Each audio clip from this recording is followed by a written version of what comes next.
Hi folks, alone at the enclosed private-ish range here, and I want to tell you why everyone should get a budget snub. Because shooting snub revolvers makes you a better shooter. Grew up shooting pistols, didn't shoot revolvers till like 5 years ago, and getting used to the longer, heavier, double action trigger pull while not destabilizing the revolver pistol gets you better at shooting all your pistols. It also becomes a great loaner to someone if you need it, trainer for yourself and significant others, and a rule number one gun always around the house and doing the lawn or whatever, in either Aholster Backbone, which I brought today, or Mika's pocket holster is my recommendations, or carried it on days you don't want to carry something heavy in a holster, and you might want to know my name, Dan the Wolfman, which I'm using today. This is the ultralight green frame, so 16 ounces instead of like 21 ounces. So those options are available, budget-ish, right? On sale holidays, anywhere from $260 to $360. This is a T&E sent to me by Taurus. Thank you very much. Been wanting one forever. It's stock other than the sparkly orange paint. And I might put a XS Big Dot on it, a Galloway or Wolf hammer spring. Always use federal ammo for carry because it's the latest primers for most reliable. And I'll put some custom Wolf grips, my custom Wolf grips that you'll be able to get from revolvercustoms.com. And so I wanted to see how it did stock with different ammunition and see where it's hitting. Federal sent me this 130 grain. I'll start with that. Thank you very much, Federal. I got some 158 plus P I bought of CCI, and I got some 158 semi-wad cutters. So I want to see point and point aim, but it's a great to get better at shooting, as well as also a great backup gun in your offside front pocket or in the winter coat pocket. Look at my 9 reasons to carry a backup gun. And guys, here's the Aholster Wrath holster, and I have a whole review on this, and I think I added that on. Is really, really good. Let's start at 7 yards. I'll go to the top right, and I haven't shot in a couple weeks. Okay, 7 yards, here we go. 130 Federal FMJ.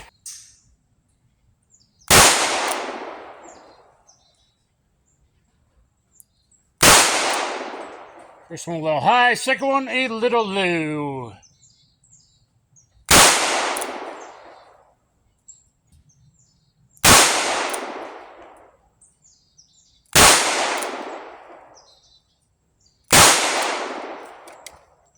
Okay, considering I started pulling fairly quick, that's not bad. I'm not the best group shooter. Sorry, first, second shot, and then in here, but I got 4 within the bigger diamond, and just realized I didn't have iPro on, and that was really bad on me, especially with the new pistol, guys. Don't do that. Fortunately, I lost my awesome SSP I wear at the Goals Range Day. These will have to do a little marked up, but these will do for now. 158 semi-wad cutter top left in double action. I think I pulled that left.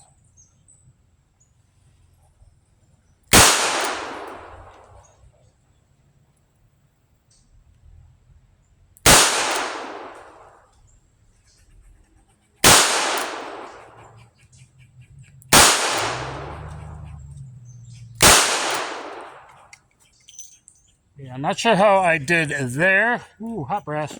Hot day, guys. This might be my best shooting. The first one was left. And then I have a decent-ish group of 4 that are just a little bit high. It's just a little bit smaller group than the 4 here with my first shots, but that's just getting used to this and the trigger. So with 130s, it seems on. 158, just a tad high. 158's tend to shoot higher, and most revolvers will become regulated for 158 grain. If this turns out more on with the 130, I'll be happy because I'll probably be more on the second day when I'll shoot some 120 plus P punch and maybe some 130 plus P Hydra shocks.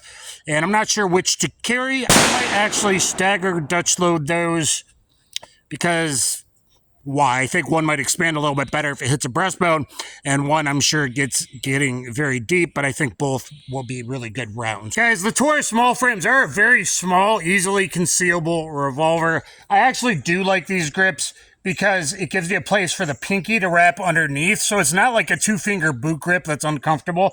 I do like the design, and my custom wolf grips basically are the exact same, except in beautiful rosewood with a nice laser-etched wolf head from revolvercustoms.com. All right, to see the different recoil, if there is, 158 plus P CCI Blazer aluminum. I have a shoot and see down there in the chest, so we will shoot and we will see.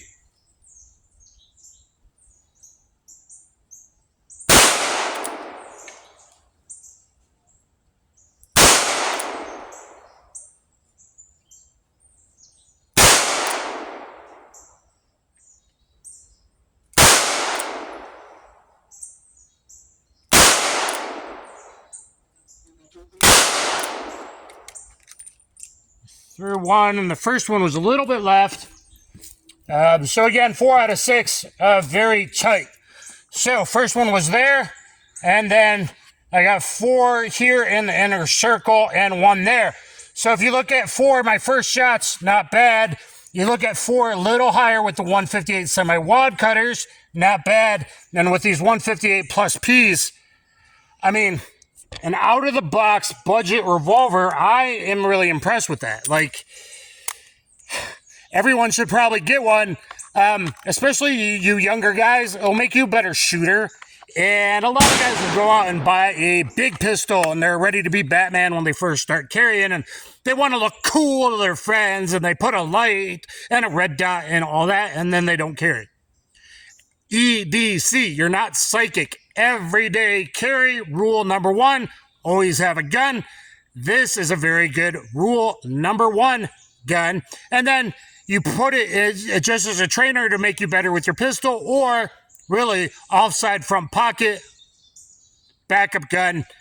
A lot of the top subject matter experts in LE and I'm Armed Security. 856 series, most people are very, very, very happy with it. Check your screws with any revolver every now and then, guys, or at the end of every range trip, and when you clean it, right? But again, for a very budget price, this thing can defend your life. And honestly, the recoil is not bad, even with that plus P. And this is the ultralight. This is 16 ounces.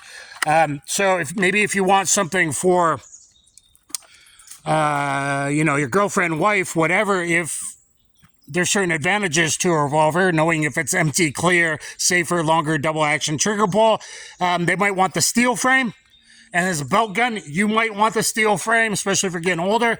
But the ultralight for me is going to serve as a pocket backup and as a around the house, maybe, rule number 1. So that's with the ultralight. But I'm really impressed with the 856 ultralight so far. Let's do a realistic run 4 yards. Very common. Ah!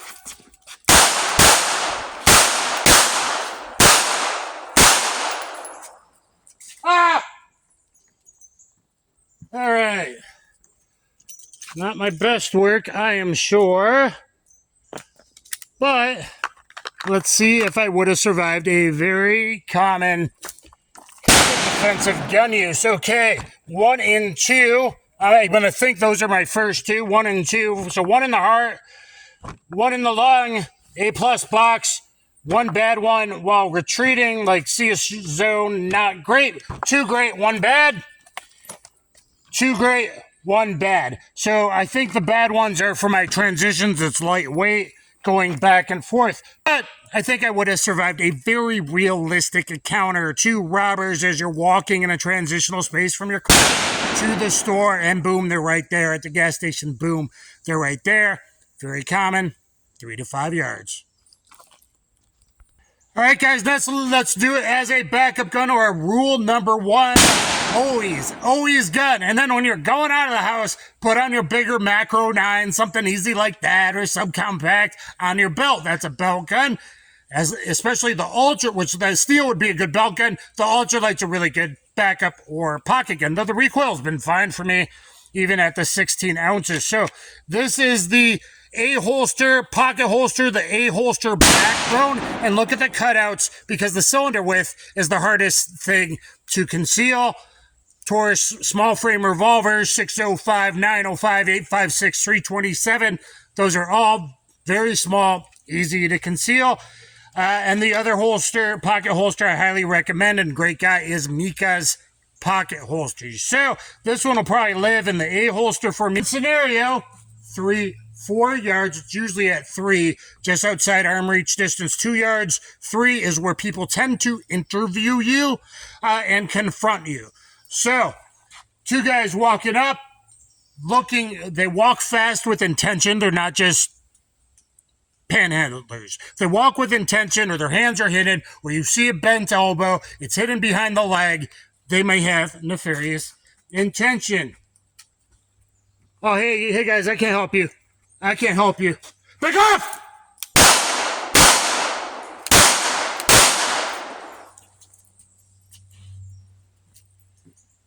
All right, so even the first 2 one-handed, which may happen. Why? Because, and that's weak side only. Why? Because, and that was with the plus P. Because you're holding something, you got your girlfriend's hand, and as you walk through transitional spaces, you can't be doing this, cool guys. But guess what? When I'm in Walmart's parking lot, as I walk in, walk out, I'm like this. I'm chilling like a villain. I'm not brandishing anything. And yet, when those quick approaches happen, unknown contacts, that's reasons to carry a backup gun. I think the first 2 are one-handed. That is on his spine. This guy would have dropped. That's in his neck. That's probably a spurter. This guy's good. For one-handed, I am okay with that. My first time doing it. And then 2 over here. And then I felt that this guy dropped. This guy's, on his knees probably. Okay? You don't have to keep firing if the deadly threat's not there, if he dropped his pistol, that kind of thing. And with a snub, you might want to sometimes not shoot the whole cylinder and have 1 or 2 left. And that's why I really like the 6 shots of an 8.56. And the trigger's way better. This is a stock trigger out of the box. Very smooth, very usable. Okay, very usable and way better than a Jframe. 6 is 20% more than 5. I prefer 6. It's the cylinder's very slightly wider. This is like the exact same as a Colt Jframe, Colt Detective Special, Cobra, etc. This would be like a Cobra Agent because it's the aluminum. And with the plus P one-handed, that some people will be like, well, that's high. You know what? I'm okay with that. You know what? I'm okay with that. I'm impressed with the Taurus 8.56. So as a budget snub, guys, I think they're great. I think you should get one. I think you should have a Rule number 1 gun, a deep concealment gun. It fills all those roles. It's budget, a loaner to someone else. Might be great for the girlfriend or boyfriend or whatever, right? And this was stock in the first time. So the trigger's going to get better. Things are going to smooth out a little bit. I used different ammo today. It's hitting on with both the 130 and the 158 plus Ps. So I'm very happy because it most likely means my point aim, point impact is going to be just fine with my federal ammo. Now, if you do put a hammer spring in it, most with the 38s are reliable. So I'm going to do Galloway or Wolf. But if you put a hammer spring, sometimes they're good for like 300 rounds, and occasional people have problems past that. Like, it's great, and then it's not great.